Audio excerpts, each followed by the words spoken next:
யாத்திராகமம் 15ஆம் அதிகாரம். அப்பொழுது மோசேயும் இஸ்ரவேல் புத்திரரும் கர்த்தரை புகழ்ந்து பாடின பாட்டு. கர்த்தரை பாடுவேன், அவர் மகிமையாய் வெற்றி சிறந்தார். குதிரையையும் குதிரை வீரனையும் கடலிலே தள்ளினார். கர்த்தர் என் பலனும் என் கீதமுமானவர். அவர் எனக்கு ரட்சிப்புமானவர். அவரே என் தேவன். அவருக்கு வாசஸ்தலத்தை ஆயத்தம் பண்ணுவேன். அவரே என் தகப்பனுடைய தேவன். அவரை உயர்த்துவேன். கர்த்தரே யுத்தத்தில் வல்லவர். கர்த்தர் என்பது அவருடைய நாமம். பார்வோனின் ரதங்களையும் அவன் சேனைகளையும் சமுத்திரத்திலே தள்ளிவிட்டார். அவனுடைய பிரதான அதிபதிகள் சிவந்த சமுத்திரத்தில் அமிழ்ந்து போனார்கள். ஆழி அவர்களை மூடிக்கொண்டது.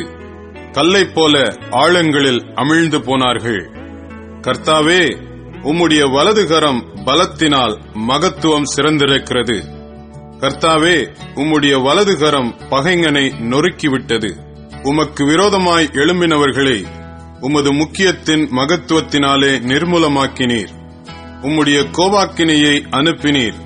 அது அவர்களை தாளடியைப் போல பட்சித்தது. உமது நாசியின் சுவாசத்தினால் ஜலம் குவிந்து நின்றது. வெள்ளம் குவியலாக நிமிர்ந்து நின்றது. ஆழமான ஜலம் நடுக்கடலிலே உறைந்து போயிற்று. தொடருவேன், பிடிப்பேன், கொள்ளையாடி பங்கிடுவேன். என் ஆசை அவர்களிடத்தில் திருப்தியாகும். என் பட்டயத்தை உருவுவேன். என் கை அவர்களை சங்கரிக்கும் என்று பகைஞன் சொன்னான். உம்முடைய காற்றை வீச பண்ணினீர். கடல் அவர்களை மூடிக்கொண்டது. திரளான தண்ணீர்களில் ஈயம் போல அமிழ்ந்து போனார்கள். கர்த்தாவே, தேவர்களில் உமக்கு ஒப்பானவர் யார்? பரிசுத்தத்தில் மகத்துவம் உள்ளவரும் துதிகளில் பயப்படத்தக்கவரும் அற்புதங்களை செய்கிறவருமாகிய உமக்கு ஒப்பானவர் யார்? நீர் உமது வலது கரத்தை நீட்டினீர். பூமி அவர்களை விழுங்கி போட்டது. நீர் மீட்டுக்கொண்ட இந்த ஜனங்களை உமது கிருபையினாலே அழைத்து வந்தீர்.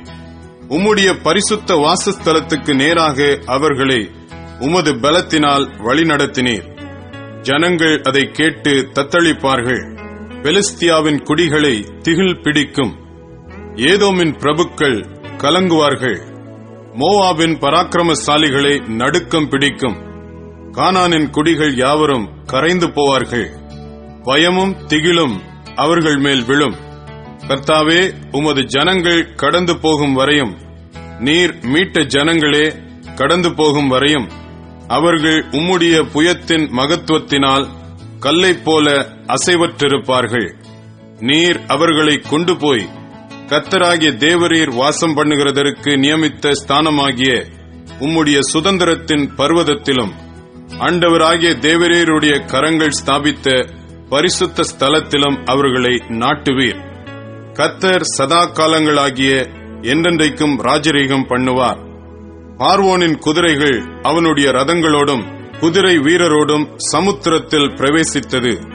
கர்த்தர் சமுத்திரத்தின் ஜலத்தை அவர்கள் மேல் திரும்ப பண்ணினார். இஸ்ரவேல் புத்திரரோ சமுத்திரத்தின் நடுவே வெட்டாந்தரையிலே நடந்து போனார்கள் என்று பாடினார்கள். ஆரோனின் சகோதரியாகிய மிரியாம் என்னும் தீர்க்கதரிசியானவளும் தன் கையிலே தம்புரை எடுத்துக்கொண்டாள். சகல ஸ்திரீகளும் தம்புருகளோடும் நடனத்தோடும் அவளுக்கு பின்னே புறப்பட்டு போனார்கள். மிரியாம் அவர்களுக்கு பிரதிவசனமாக, கர்த்தரை பாடுங்கள், அவர் மகிமையாய் வெற்றி சிறந்தார். குதிரையையும் குதிரை வீரனையும் கடலிலே தள்ளினார் என்று பாடினாள். பின்பு மோசே இஸ்ரவேல் ஜனங்களை சிவந்த சமுத்திரத்திலிருந்து பிரயாணப்படுத்தினான். அவர்கள் சூர் வனாந்தரத்துக்கு புறப்பட்டு போய் 3 நாள் வனாந்தரத்தில் தண்ணீர் கிடையாமல் நடந்தார்கள். அவர்கள் மாராவிலே வந்தபோது மாராவின் தண்ணீர் கசப்பாய் இருந்ததினால் அதை குடிக்க அவர்களுக்கு கூடாதிருந்தது. அதனால் அவ்விடத்துக்கு மாரா என்று பெயரிடப்பட்டது. அப்பொழுது ஜனங்கள் மோசேக்கு விரோதமாய் முறுமுறுத்து, என்னத்தை குடிப்போம் என்றார்கள். மோசே கர்த்தரை நோக்கி கூப்பிட்டான். அப்பொழுது கர்த்தர் மோசேக்கு ஒரு மரத்தை காண்பித்தார். அதை அவன் தண்ணீரில் போட்டவுடனே அது மதுரமான தண்ணீராயிற்று. அவர் அங்கே அவர்களுக்கு ஒரு நியமத்தையும் ஒரு நியாயத்தையும் கட்டளையிட்டு அங்கே அவர்களை சோதித்து, நீ உன் தேவனாகிய கர்த்தரின் சத்தத்தை கவனமாய் கேட்டு அவர் பார்வைக்கு செம்மையானவைகளை செய்து அவர் கட்டளைகளுக்கு செவி கொடுத்து அவருடைய நியமங்கள் யாவையும் கைக்கொண்டால், நான் எகிப்தியருக்கு வரப்பண்ணின வியாதிகளில் ஒன்றையும் உனக்கு வரப்பண்ணேன். நானே உன் பரிகாரியாகிய கர்த்தர் என்றார். பின்பு அவர்கள் ஏலிமுக்கு வந்தார்கள். அங்கே 12 நீரூற்றுகளும் 70 பேரீச்ச மரங்களும் இருந்தது. அங்கே தண்ணீர் அருகே பாளையம் இறங்கினார்கள்.